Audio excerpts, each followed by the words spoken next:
Welcome to this 7th episode of Dropping Pebbles in the Pond. We're live on a variety of different platforms, so wherever you're watching, whether it be Facebook, LinkedIn, YouTube, and whether you're watching live or watching the recording, you're all really welcome. I invite you to settle in, grab a brew or your favourite tipple and a notebook, because I do have a few questions for you to reflect on. So you'll probably want to make some notes. And I have a LinkedIn poll that's running right now over on my profile on LinkedIn that's relevant to this particular show. So whilst you're settling in, just make a note to hop over to my LinkedIn profile and share your thoughts on the poll that's there. Because I'll be asking you to share your thoughts in the comments. And by the way, did you know that it's easier for us to see your comments in real time if you're on YouTube? So please head on over there to join in, because we do like to see your comments in real time. Hello, Helen. Thank you for joining me. Now, I'm always interested to know where you're joining from. So I've already seen Helen here, but do pop in the chat which part of the world you're currently in, and I'll make a note to pop back and have a look at the locations that people are joining from a little bit later. As ever, I'm being supported or held together, as I often like to think of it, behind the scenes by my brilliant team. And they will obviously make a note and share the comments and questions as they become relevant. So, and they do that because I don't always remember to look. One of the reasons why it's important for me to have a team that are helping me behind the scenes here. I noticed that High Tech Mother is joining us as well. And Shelley managed to join us from the beautiful garden of England, from Kent. And I saw Shelley today in her beautiful garden. Yeah. And hello, Tammy. Thank you for joining us. So one more thing to do that I need to remind you of is that there is an after show chat that we have, a Zoom call, so that you can pick my brains or share your thoughts, but you'll need to register for that. My team are going to put the link for the Zoom call in the comments right now. So make sure you pick up that link at any stage, and I will mention it again towards the end of the show. So this title, Limiting Beliefs by Gaslight. On first sight, this might sound, I don't know, romantic in some kind of twisted way, I suppose, but it's really not, because this is really about thinking about where our limiting beliefs come from in a way. You see, this week I've delivered face-to-face training about making a positive impact in teams with a number of different organizations. And guess what emerged? More limiting and self-limiting beliefs are the things that are holding people back from making the right kind of impact in teams. Now, you know, this is a hot topic for me, always is. And that's why I offer a self-paced course called Flip Your Limiting Beliefs. The reality is that limiting beliefs and self-limiting beliefs play a huge part in how we progress or how we don't progress towards living a fulfilled life.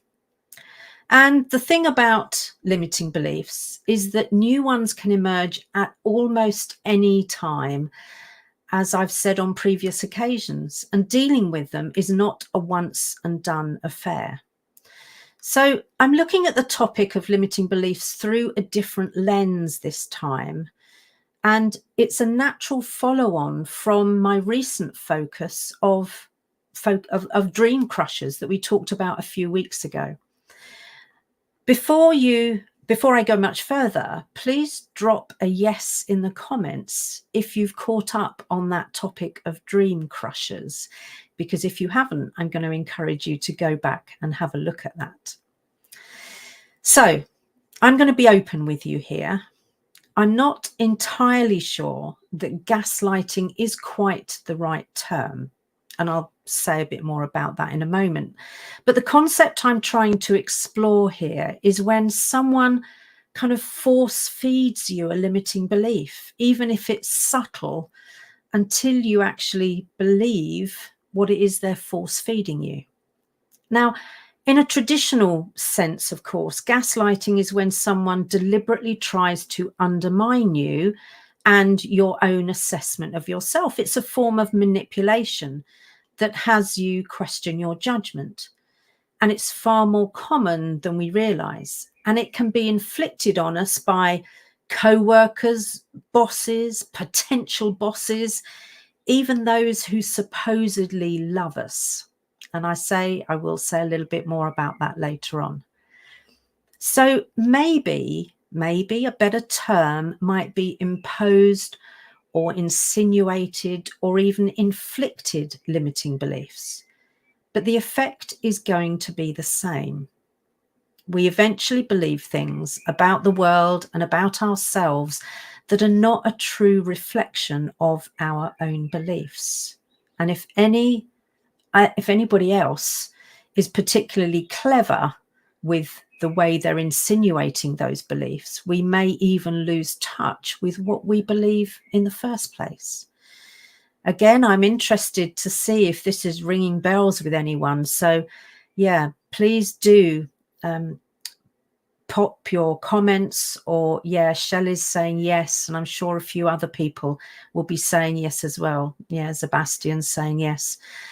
There will certainly be, and High Tech Mother saying hello to Helen, Tammy, that's fine, and Helen saying yes.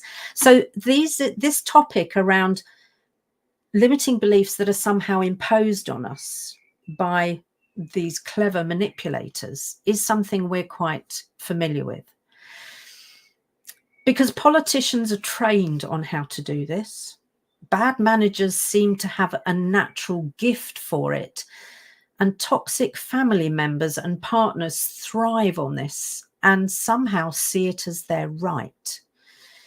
So I've already shared that gaslighting is probably not quite the right term.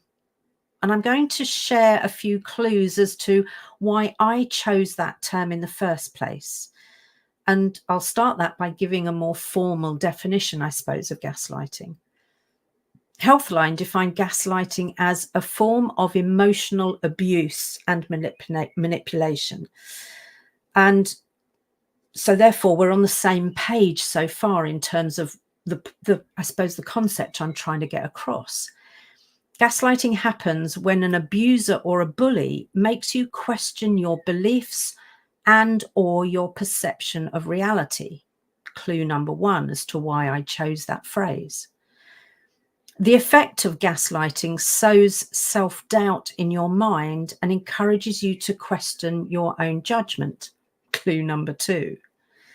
So whilst I'm still not sure it's exactly the right term, as I've mentioned, I think we're close enough, and I think you probably get the gist of what I'm saying.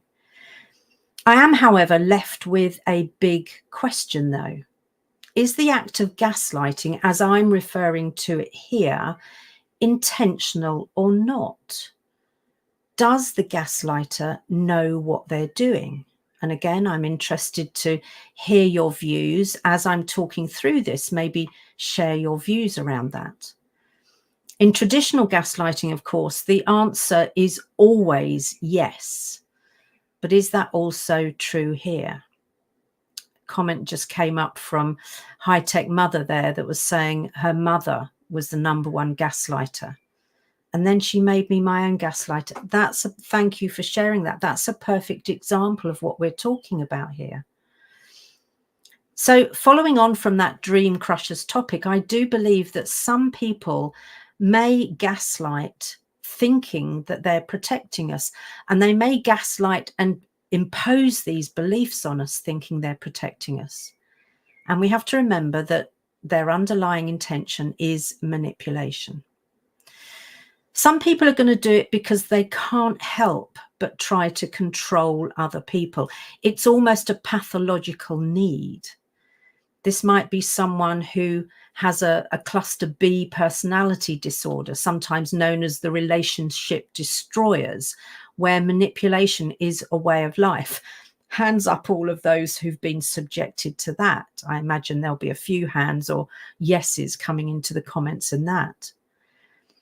In a LinkedIn live audio event that I hosted recently, I asked the panel members on where their limiting beliefs had come from, what the kind of origin they believed of their limiting belief. And there was definitely a theme of them having been bullied starting during school years. Now, if you recognize this as the origin of your self-doubts, and we've got some, I think, comments coming in, I'd be interested to see those. It'll come back to your answers, and I'll come back for those now. So review Cosmo me. So yeah, I have some more hands coming up. Helen, yes. So this topic seems to be hitting the mark, I think, somehow. Now, if many people find their limiting beliefs and self-limiting beliefs, and remember there is a difference, and I've talked about those several times now, I really, and if that starts in school, I like to think, well, I hope that school-age children don't know that they're seeding a potential lifetime of limiting beliefs. I can't bring myself to believe that, but I'm not naive enough to think that they don't realize that they're doing harm and that it's intentional harm. And I think that's when young people need our love and compassion even more whilst they're in our care. Because if in any way parents or primary caregivers, family, or so-called friends are compounding the bullying by, at worst, adding their own microaggressions, or at best not countering them, then the potential for the substantial limiting beliefs being embedded is huge. I also asked a few colleagues and friends to share how some of their limiting beliefs had come about. And many recognized a particular time in their life. I've already shared that some, it was as early as school, but for other people, it was at different times of their life. And often there was a particular person or group of people at the center of it. As High Tech Mother shared with us, it was her mother who was at the center of imposing her limiting beliefs. So what I will do is make sure, as I'm going through some of the ways that people identified, if you're commenting, I'll come back and pick up your comments as we're going. So here are some of the ways that those people I talked with, did some research with, what they shared about how someone might gaslight you because it's what they shared about them. And slightly selfish here, I've chosen the ones that really resonate with me, and you'll notice there are a few. So again, please comment if you recognize these as you recognize them. So the first one is where the imposed limiting beliefs might happen when people undermine your confidence by constantly criticizing you or making you feel incompetent. And this can be over a long period of time, or it can be during a particular set of circumstances. They might belittle your achievements, your goals or abilities, making you doubt your own potential and worth.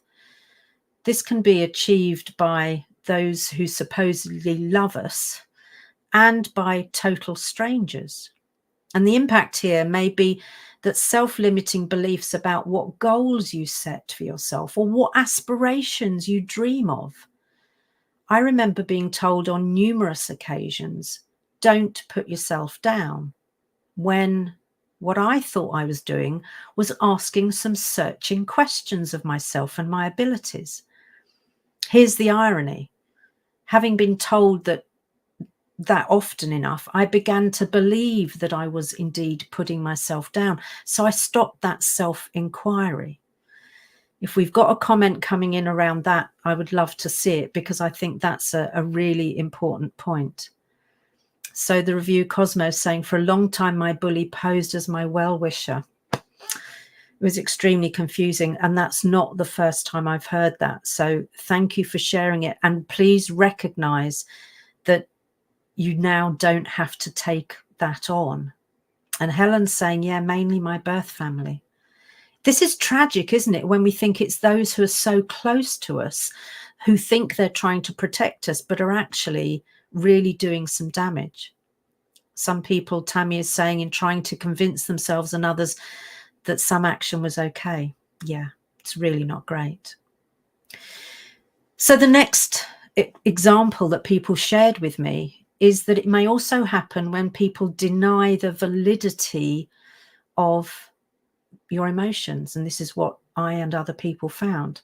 So has anyone ever told you that you're overreacting, that you're just being silly or being too sensitive when you show emotion, or tell them that they hurt you? I know that happened to me. And the impact may be to instill a belief that your feelings don't matter. I think that's why for years I described myself as a head on a stick, because I struggled to connect with or express my emotions. And my experience for this came because in my family setting, showing emotions, especially strong emotions, was not allowed. So I think it's really interesting when we notice that the limiting belief about what we're allowed to express emotionally has been imposed externally. The next one that people talk about, and again, something else that happened to me, was being isolated from my support network. This is a classic technique that's used by potentially narcissists, but also the gaslighters. The person in question for me used to badmouth in some cases my friends, but the people who openly believed in me and who encouraged me to be more, to stop playing small. And those very people who were my cheerleaders, my advocates, were the ones who were bad-mouthed for a particular period of my life. The impact here was that, like fleas that only jump as high as the jar lid that was previously in place, I played within the confines of the acceptable prison that they approved of. And this certainly turned the volume up on my who am I to be anything narrative. And sadly, this paves the way for us to behave in passive or submissive ways, making authentic assertiveness something that needs to be learned in later life. Be interested to see if we've got any comments coming in about this. Yeah. Again, the review Cosmo, all the time being told I'm being oversensitive. Yeah. We all have our own sensitivities. And one of the things that is really important, I believe, is to expand almost our vocabulary of emotions so that we can express them appropriately and really hone in on the nuanced emotions that we're feeling. I think I missed a quick comment there coming in from Helen. Thank you. This was one of the main ones I received and continue to experience. Well, my heart goes out to you, Helen, and know that with us, you are more than welcome to share your fullest range of emotions. High Tech Mother, stop overreacting, my own self. Yeah, stop overreacting. And you feel like shit. You feel like they aren't valid emotions. Thank you for sharing so much. Sebastian saying it was always my fault, even if I was the one being beaten. Yes, how does that work? So there's another way that I'm going to share with you now, and this is one that's particularly personal to me because I've been regularly reminded of my age by someone I really cared about. I was told to take it easier, not work so hard. And the comment was, after all, you're not as young as you were. Well, duh, none of us is as young as we were. But the weird thing is that lately, when I've been feeling subpar, and that has happened recently, her words have rung loud in my head. And I've wondered if it's time to pack it in and settle into retirement. I realize that I've chosen to reject that particular limiting belief, that I'm too old, that I'm past it, that I'm no longer able to make an impact. And rejection is always within our power. So that's the thing to remember about this. Yes, we're retiring 3 days after we die. So no, exactly. I'm going to live. What's the old Robbie Williams saying, the song about intending to live before I die? That's me. And I'm going to live until I die. I'm not going to die and then kind of stop living, as it were. There's another insidious limiting belief that governments, the big news agencies and social media platforms foist upon us. And that's that the world is a dangerous place and there is no hope. Well, one of the things about being my age is that I've been in this world long enough to have seen that actually this has always been the case. I grew up in the shadow of the Cold War, lived through multiple public health crises, numerous armed conflicts and human rights violations, decades of terrorism, and the ongoing sine wave of economic crises. I remember my mortgage rate being above 15% when we're now complaining about kind of 4 and 5%.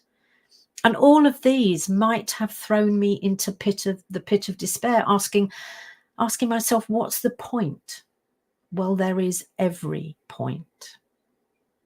So before I summarize, let me check to see if there are any other unanswered questions or comments that I need to pick up on. I don't think there are, because I think we've been, picking them up as we've been going. So as I was saying, there is every point in choosing a fulfilled life. And all the while I am here on this earth with a mission to deliver, I'll keep doing my thing.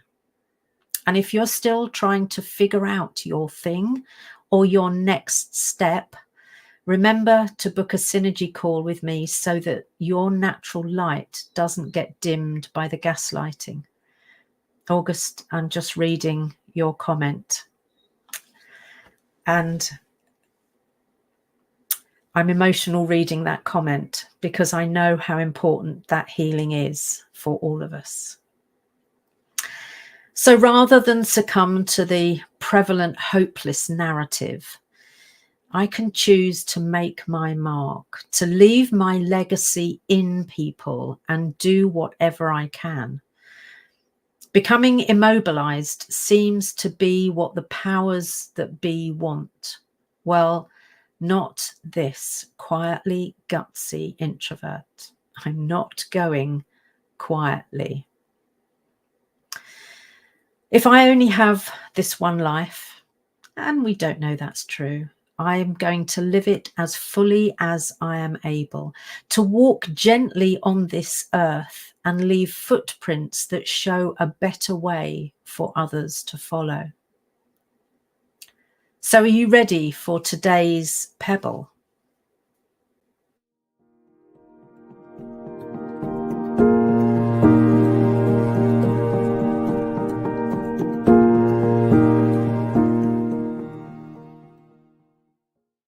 You see, whether we call these gaslit limiting beliefs or something else, we need to spot them before we take them on wholesale and allow other people to manipulate us. Think about the ways I've shared that those limiting beliefs can be imposed or insinuated upon us, and remain curious, inquisitive even, so you explore the extent to which what you're hearing is true. So as that pebble drops, let those ripples reach far and wide. And if you're in an environment where these things are prevalent, remember that microaggressions like these can be countered with micro-validations. These are subtle yet powerful interactions that act as affirmations, confirmations, or acknowledgements of a person's identity, emotions, or experiences. I don't often encourage people to seek external validations, But these micro validations can be incredibly healing too. So, am I allowed a little mini pebble to accompany the first one? The mini pebble is, be mindful that banter, whether it's in the workplace or in a family setting, is usually at someone's expense and is often a microaggression that lays the foundations on which limiting and self-limiting beliefs are built. So I've got a couple of questions for you. And the questions that I'm going to ask, I want you to just reflect on. Look into your hearts, look into your souls. Are you ready to choose to drown out the microaggressions with micro validations that enable empowering and limiting beliefs? Because beliefs are simply views and opinions that you've chosen to accept as your truth. Are you ready to choose your beliefs well and not allow other people to make those choices for you? If you are, then you're firmly on the road to flourishing and a fulfilled life, with the added benefit that you're showing others how to choose empowering beliefs themselves. So, as we draw this particular edition to a close, remember the LinkedIn profile over LinkedIn poll over on my profile, and my team are again going to pop the Zoom link in the comments for you to join and explore this with me. Let me just see. Yeah, final comment. Brad, I need this episode, and I gift it to you, Brad, with my whole heart. You are very welcome to it. Now, what is it we need to think about here? There is so much that we can do in order to counter those microaggressions with micro validations. There's so much we can do to reject the imposed limiting beliefs, to recognize what's ours and what's somebody else's, and to choose for ourselves those liberating beliefs. So thank you for joining me. I've been touched by the comments, your experiences that you've shared, and I do hope that you'll join me in the Zoom room in a few minutes so that we can explore this further. Thank you for joining me tonight.